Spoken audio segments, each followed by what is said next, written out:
Good afternoon. My name is Rainy Day Berg, and today I'm here with Miss Cher. Hello, hi. So we're coming to you from the ancestral territory of the Quisepsum, Lekwungen, and Chianu families here on southern Vancouver Island, British Columbia, Canada. So it's a great pleasure today. I have the incredible opportunity to meet someone who has been very close to my heart for many years now. I'm the owner of a company called Raincoast Botanicals, and we have been purchasing from Cher for many years now at her essential oil apothecary. So it's a great pleasure to have you here today, Cher. Thank you very much. The honor is also mine. What a pleasure. Yeah, so Cher's been traveling. She came up from California, and she's up here in Canada. So I'm curious, what made you come to Canada, Cher? Well, aside from wanting to see family, I wanted to do an experiment, and that was I wanted to see if I could make my still a traveling still. So that's what I did. Wow. Yeah. So basically what the nucleus was I always felt like there are so many people out there that want to teach others how to cook, and I always felt like I was the girl to teach people how to use a still. I feel like when you can take a plant that you've picked or foraged or, been gifted even, and you can turn that into an essential oil and a hydrosol and use it in so many facets of your life, it just really feels like an empowering thing. And I wanted to really test this still. To be honest, I didn't know if it was going to work to pack a still in a suitcase, to load it up on a plane, and to come up to Canada and just go to all of these different locations and just do a distillation. So I decided I would start this international distillation roadshow, and that's what I did. Incredible. Absolutely incredible. And you've covered quite the amount of territory in these last few days, haven't you? I have. It's been a very busy week that I've been here about a week and a half. But I started out in Penticton, which is interior BC, it's southern interior. And I was up in Courtenay, which is in the top of the Vancouver Island, and now I'm here in the south of Vancouver Island. So I've covered a lot of territory. Obviously, I had to have some wheels, so I didn't fly to all these places. I have driven to all of these places. Incredible. Incredible. Thank you. And in BC right now, there's a lot of diversity when it comes to the temperature. It's a lot cooler in Penticton than it is here in southern Vancouver Island. Mm-hmm. Can you tell me a little bit about what you found in Penticton versus Vancouver Island? What have you been distilling? Oh, really, I thought I knew what grew here, what the terroir was, all of that sort of thing. But what I found was when I went to Penticton, I found things, and I found things that were not only familiar to me, but things that I didn't realize could be distilled. And I kind of went in with wild herring in mind. So, meaning that I found things like witch hazel. But I found witch hazel with blossoms, which never occurred to me that there were. But when I kind of sniffed these things, because I rarely walk anymore, I just basically sniff things and just, if I feel moved to distill it, that's what I'm going to distill. And so when I first smelled these beautiful blossoms from the witch hazel tree, it smelled powdery. It smelled perfumey. It smelled a little like Blue Lotus, and it kind of blew my mind. And that was my first distillation. My very first. It was just incredible. I didn't know how it was going to turn out. I really didn't know how long to distill it. It was really just, I had to follow my intuition all the way with that one, and really with all of them. So that was the first thing I distilled. The next thing I found was something that I don't really find that much in California. I found a lot of crocus flowers. And crocus, what a lot of people don't realize, in my apothecary I sell saffron. And saffron is actually from the crocus flower, and it's the little stamen. So there's 3 little stamen, and with that they do an absolute, and that's saffron. And I said, well, why don't we distill the whole thing? And so I actually picked the flowers and I just distilled the whole thing. And, of course I didn't get any oil from it because it's something that it's a very delicate flower, but I did, a really slow and low distillation, and I ended up with a very interesting hydrosol. Yeah, with almost a slight tinge of purple, which was very interesting. So that was my next distillation. And then I found blue spruce, which I do have blue spruce where I live in California, but spruce really needs this type of environment. And just being in a cooler environment, I just found that it was just more vibrant. It was just beautiful. And so I distilled that. I had a high yield.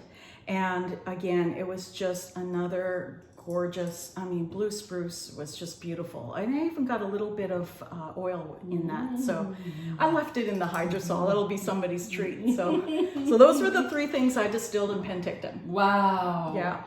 Yeah. And the blue spruce is it's not common, but it's not uncommon. But something like Crocus, it's one of those things. And same with the witch hazel blossom. It has been one of those things where other people in the distilling industry have said, oh, you cannot do that. And I went in with a completely open mind thinking, why not? Why don't I just do it? And I've kind of been that way throughout the apothecary in my 20 plus years of doing it. So those were the 3 things I distilled. And then I drove all the way to the island, got on the little ferry, and was very excited because the weather was just, it was cooler in the northern part of the island. And I found some really beautiful things. Like, the first thing I found was Narcissus. And I was like, I know this really isn't a distillation item. It's a very, very delicate flower, but I'm gonna do it anyway. And I had a low yield from that. I tried to go very low and slow, but it was a low yield, but it was still an interesting aromatic to end up with, or an interesting hydrosol. But the next thing I did, which I was almost sure would not work, was the hyacinth. And I lucked out on a patch so big in the forest that I was like, I try to practice sustainable harvesting, and I did. I still left a lot behind, but I had enough that I was so compelled to get to the nearest health food store and find shea butter so I could get some of this in fat and do enfleurage, which is, the layering in fat. And I also did an oil infusion with olive oil, and I did a distillation. And the distillation kind of blew my mind. So let me let you have a little sniff of this, because this was really something else, right? So it has green notes in it, and the hyacinth is there. That shouldn't have happened. It's exquisite. Yeah, it's really... It smells exactly like the flower. It does. Oh. Again, if I would have done this in a large still, it probably wouldn't have worked. But because it was a short distillation in a small still, I pulled it off. Amazing, though. Unreal. Unreal. Yeah. That's just mouth-watering. Yeah, so...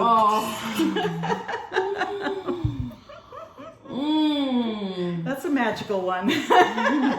So that particular distillation is my star, and I've already got ideas in my mind of, figuring out how to grow, it, because we do have a small apothecary garden, and I try to grow really unique stuff like patchouli and vanilla and just different things. And this is one I have to grow because I just feel like I have a future with hyacinth. So yeah, that was that distillation. Well done. Thank you. That's amazing. It was really, really something. It smells unreal. It's so good. Yeah, so basically that's what I've done on this trip. Wow. Yeah. Well, I want to congratulate you because it's Thank you. just exquisite. And actually today, Cher and I went out and we did some harvesting. We were able to get our hands on some Grand Fir. And here are a few little sample pieces of the Grand Fir. Let's see about holding this so you can see it really well. So this is a beautiful, beautiful conifer. Many, many medicinal qualities. One of my favorites. And it grows, just how it grows here and just the way it captures the ocean and the soil and just, it's absolutely gorgeous here. It's just beautiful. Yeah, I love it. So we were right by the ocean harvesting today, and you know, Cher showed me how easy it was to, you know, collect some goodies, put them in a still, set it up. We actually have it distilling right now. And the scent is just divine. Like the whole house just smells, it just smells like the forest. It's really good. It's the power of the still, man. It's amazing. And so this really still, what is the name of the still? This is the Le Time still, and this particular model is the biggest model that they carry. It's the LT 3000, and it's just an absolutely wonderful still. You need so little equipment. You just need your material, some ice, some distilled water, and some kind of heat source, which can be infrared, gas, or electric, and you are good to go. It's really that easy, and literally in, you know, from the time you have finished dinner to the time you go to bed, you can have a beautiful distillation. It's really that easy. It really is. Yep. Well, it's just a pleasure. We have it going here right now in the kitchen, and just, you know, it took about less than 5 minutes actually to set it up. You know, just a couple things, a little bit of ice, a little bit of water, and we're good to go. And now we have this hydrosol that's just outrageous. Like we had a few little drops of it, and just exquisite stuff. So I just want to thank you so much for coming, Cher. Thank you. Thank you for coming here and sharing your still with me and all of your knowledge. And it's just a pleasure. Safe travels home, and I'll be looking forward to hearing about your journey with this still in the future.